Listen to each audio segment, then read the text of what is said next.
Hello everyone. So today we will show write a program to convert small letter case to upper letter case. ठीक है, तो यहाँ पे हम देखने वाला है कि अगर कोई लोअर केस में लिखा हुआ है कोई भी कैरेक्टर तो उसे हम कन्वर्ट करेंगे अपर केस में, और फिर हम देखेंगे कि अगर कोई अपर केस में लिखा हुआ है तो उसे हम लोअर केस में कैसे कन्वर्ट करेंगे। ठीक है, तो सबसे पहले हम यहाँ पे प्रोग्राम लिखना स्टार्ट करते हैं। Include hash include studio.h has include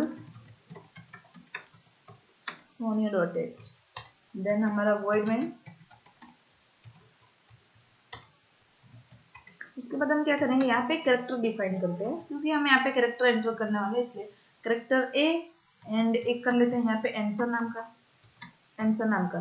okay, then हम यहाँ पे क्या करने वाले हैं, प्रिंटफ के अंदर एंटर द वैल्यू। हम यहाँ पहले यूजर से गेट करेंगे डेटा को, कोई भी यूजर इनपुट करे रैंडमली। अगर हमें स्टैटिक देना चाहते हैं तो स्टैटिक भी दे सकते हैं, बट हमें क्या करना है, डायरेक्ट यूजर से ही डेटा जो गेट करना है, इसलिए हम यहाँ से हैं।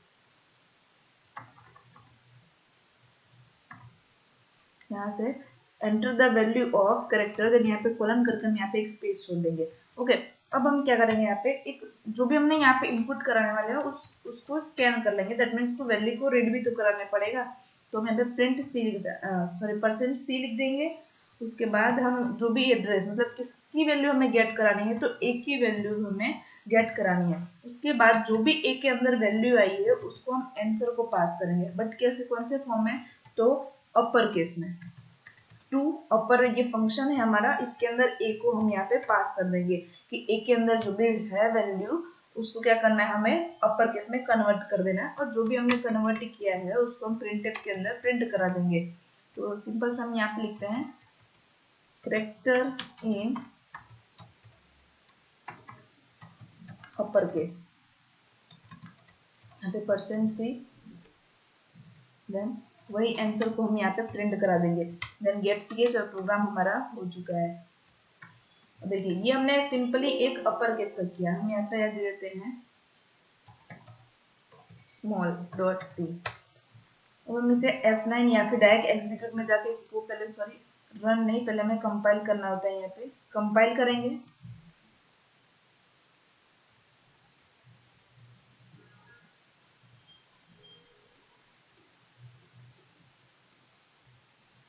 ओके, तो ये कंपाइल हो गया। अब हम इसे क्या करेंगे, यहाँ पे रन कर लेना है।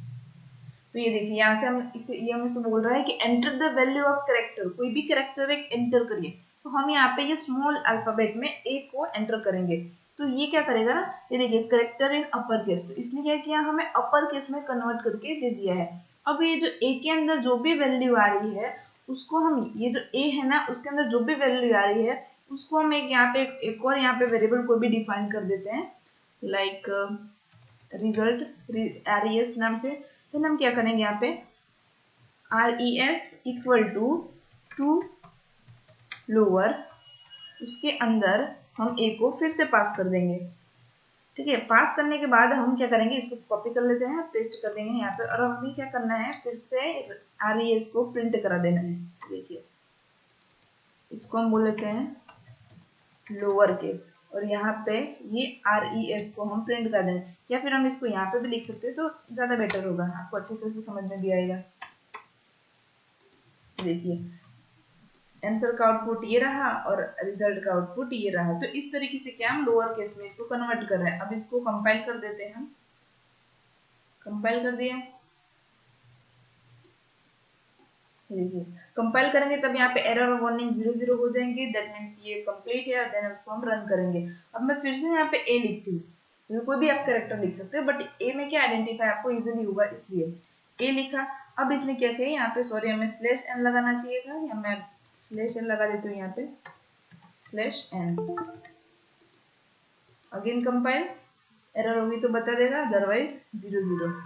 अब हम यहाँ पे ए एंटर करते हैं, तो इसने क्या किया है, अपर केस, ये ए तो हमने कौन से लोअर केस में लिखा था, तो उसने हमें अपर केस में कन्वर्ट कर दिया। अब उसके बाद हमारा स्टेटमेंट क्या था कि हम लोअर केस में हमें कन्वर्ट करना है, तो हमने लोअर केस में कन्वर्ट कर दिया। ठीक है, तो इस तरीके से हम अपर केस और लोअर केस में कन्वर्ट कर सकते हैं कोई भी वैल्यू को। ठीक है, ये देखिए तो आई होप आपको क्लियर हो गया होगा। तो मिलते हैं नेक्स्ट ट्यूटोरियल में। Thanks for watching.